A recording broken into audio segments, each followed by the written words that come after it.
Hello students, हम कर रहे थे एशियंट इंडियन पॉलिटिकल थॉट जिसमें हम कौटिल्य कर रहे थे एंड लास्ट सेशन में हमने कौटिल्य का लाइफ स्केच किया जिसमें हमने देखा कैसे एक ब्राह्मण है। ब्राह्मण इंडिया को यूनाइट करना चाहता है एंड इसके लिए वो मगध में जाता है। मगध में उसकी इंसल्ट होती है और उसके बाद वो धनानंद को खत्म करने के लिए कसम खाता है और उसके बाद मौर्य चंद्रगुप्त मौर्य हैं उसका उदय होता है। वो धनानंद को मारकर खुद राजा बन जाता है।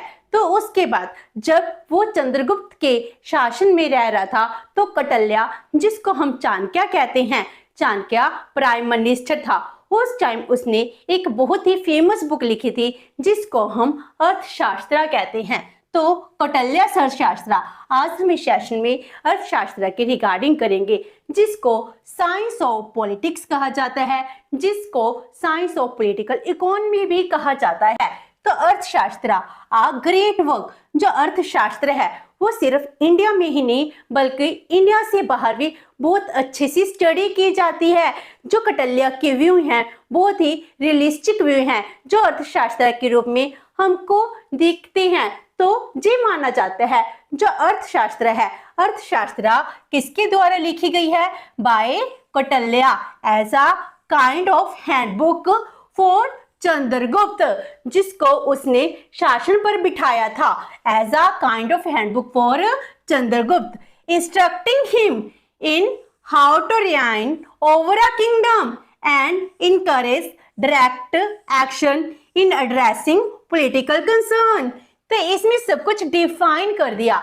जो अर्थशास्त्र है, अर्थशास्त्र चंद्रगुप्त को इंस्ट्रक्शंस देती है उसने कैसे रूल करना है, उसने कैसे डायरेक्ट एक्शंस लेने हैं, पॉलिटिकल कंसर्न है, पॉलिटिकल मैटर्स हैं, उसको कैसे एड्रेस करना है। जब हम इसका सब्जेक्ट मैटर करेंगे तो आप देखोगे इसमें पॉलिटिक्स की हर एक बात लिखी है। इसमें डिप्लोमेसी के रिगार्डिंग, स्पाई सिस्टम के रिगार्डिंग, अपने जो काउंसिल ऑफ मिनिस्टर हैं इसको कैसे अपॉइंट करना है, एक राजा को कैसे बिहेव करना चाहिए, वेलफेयर स्टेट है इसको इस्टेब्लिश करनी है, हर एक रिगार्डिंग है उन्होंने अर्थशास्त्र में लिखा है।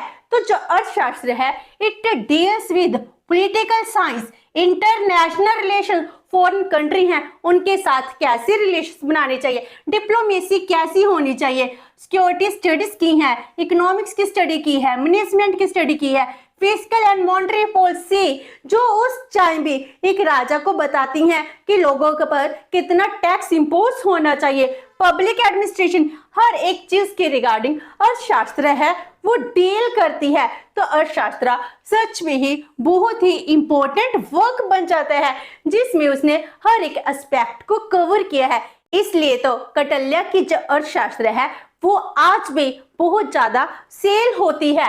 कौटिल्य की अर्थशास्त्र है, जो अर्थशास्त्र इन्होंने लिखा था इसका मीनिंग क्या है? जब हम अर्थशास्त्र वर्ड कहते हैं तो अर्थशास्त्र के टू मीनिंग है।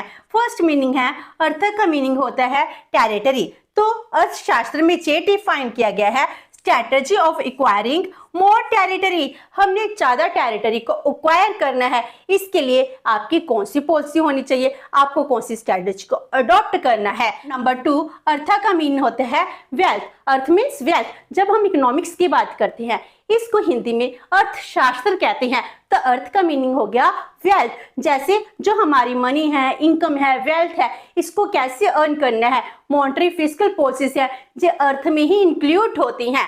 तो इस तरह जो अर्थ के टेरिटरी एंड वेल्थ दो मीनिंग है, ये दो मीनिंग क्या डिफाइन करते हैं? Political and economics matter got mingled in the अर्थशास्त्र। पॉलिटिकल एंड इकोनॉमिक्स दोनों का इन्होंने मिक्सचर कर दिया, इसीलिए तो हम अर्थशास्त्र को साइंस ऑफ पॉलिटिकल इकोनॉमी भी कहते हैं। तो ये पॉलिटिकल इकोनॉमी जो हम पहले पॉलिटिक्स के रिगार्डिंग पढ़ते थे, इकोनॉमिक्स के रिगार्डिंग पढ़ते थे, वो दोनों एक ही सब्जेक्ट के अंडर स्टडी किए जाते थे जिसको अर्थशास्त्र में डिफाइन किया गया है। तो इसका बहुत ही ज्यादा वाइड मीनिंग है, बहुत ही ज्यादा स्कोप एंड इंपॉर्टेंस है। तो अर्थशास्त्र है इसकी कंपोजिशन कब होती है? अर्थशास्त्र है जब कौटिल्य ने लिखी है तो कौटिल्य ने ही कंपोज किया होगा, जी सही है। लेकिन आज के मॉडर्न टाइम में जो कौटिल्य की अर्थशास्त्र है वो लॉस्ट हो गई थी और उसको बाद में फाइंड आउट किया गया है। तो ये माना जाता है Kautilya has tried to audit successfully the views of his own and predecessor on various areas like politics, economics and diplomacy।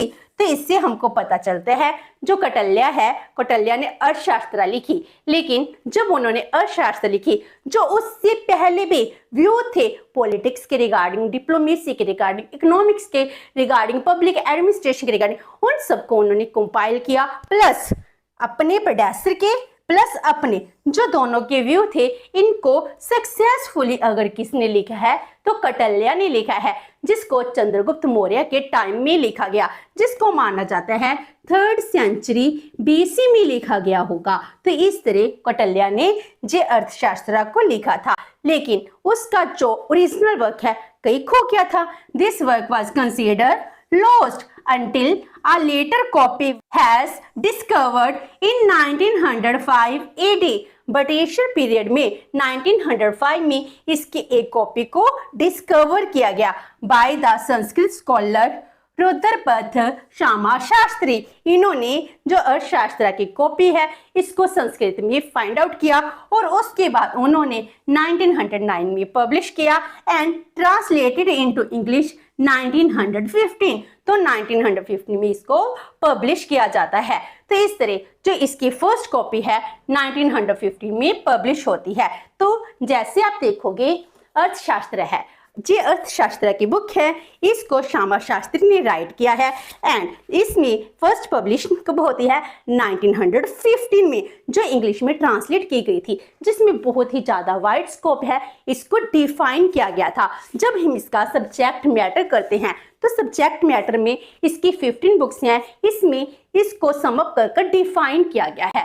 तो अब हम करते हैं सब्जेक्ट मैटर ऑफ द अर्थशास्त्र। जो इसका सब्जेक्ट मैटर है बहुत ही ज्यादा कॉम्प्रिहेंसिव टेक्स्ट है, जिसमें 15 बुक्स हैं एंड 150 चैप्टर्स हैं, जिसमें हर एक एस्पेक्ट को डील किया जाता है। जैसे बुक 1 है, बुक 1 किसके साथ डील करती है, कंसर्निंग डिसिप्लिन, मीनिंग जैसे किंग है, मिनिस्टर्स है, स्पाइस सिस्टम है, इनकी क्या क्या ड्यूटीज होनी चाहिए एंड ये सब कुछ इनके चैप्टर डिफाइन किए गए हैं।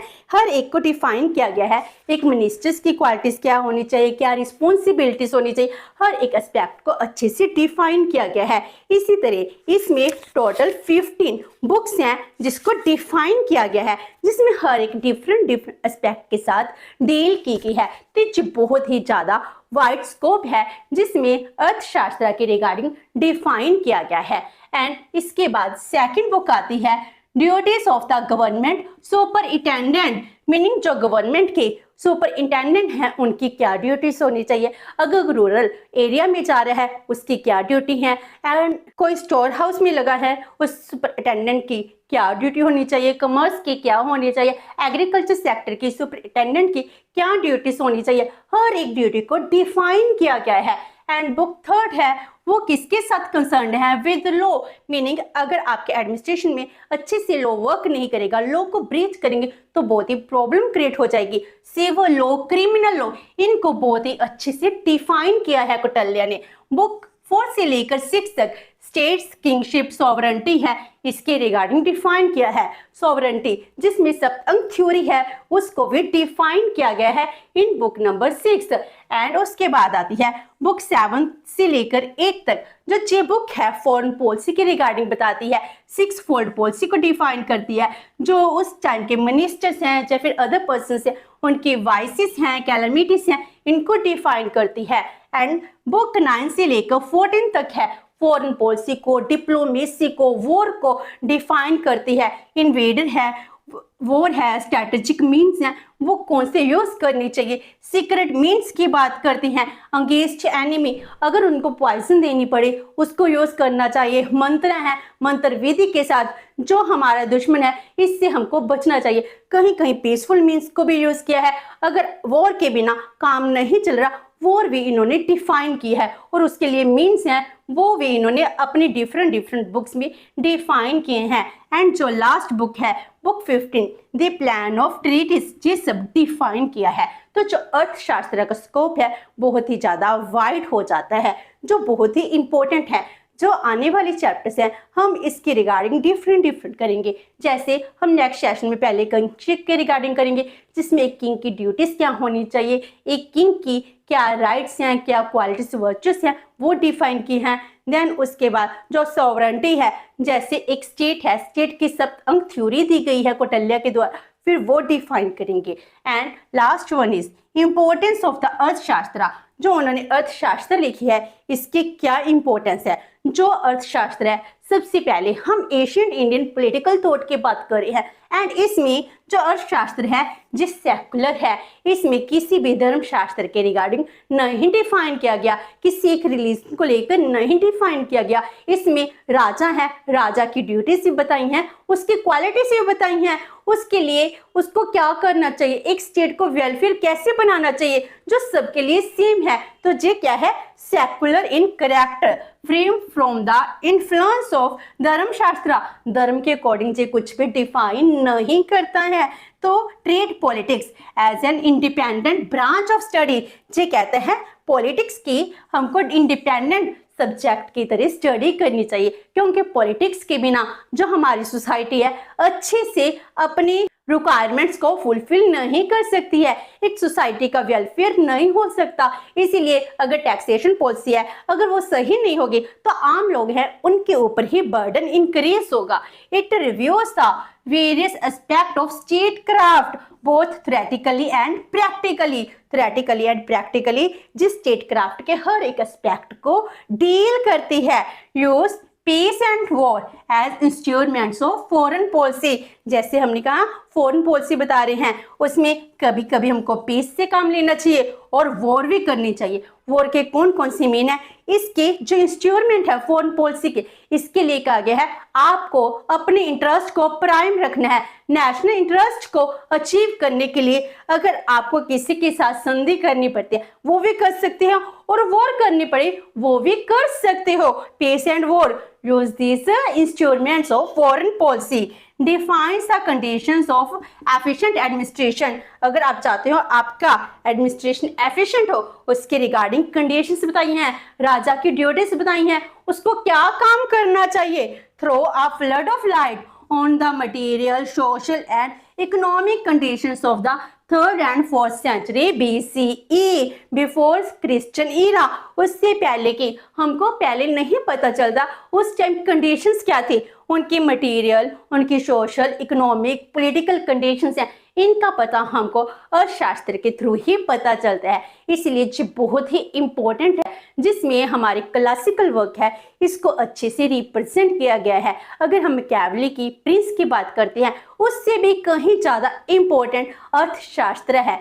अगर हम इसकी इंपॉर्टेंस की बात करते हैं, इसकी बुक के बैक साइड पर भी यही डिफाइन किया गया है एक किंग के क्या रूल होने चाहिए, उसको कैसे काम करना है, जो अपने आप पे ही सबसे इंपॉर्टेंट बन जाता है। तो इस तरह आज हमने इस सेशन में जो अर्थशास्त्र है इसको डिटेल में किया। नेक्स्ट सेशन में हम करेंगे किंगशिप। होप सो कि आपको ये सेशन अच्छा लगा होगा। अगर आपकी कोई क्वेरी है तो post comment box, and video अच्छी लगी तो please like and share with your friends. Thank you so much and have a nice day.